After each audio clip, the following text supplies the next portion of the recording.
taon ng buhay ko, binigay ko sa'yo, primo. At sa 7 taon na yun, isang beses lang ako nagsabing pagod na ako.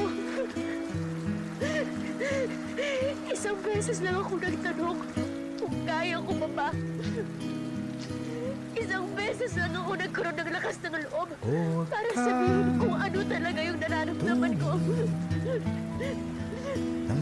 Nang nasasaktan na ako. Sa akin, Na nauubos na wag ako. mo ako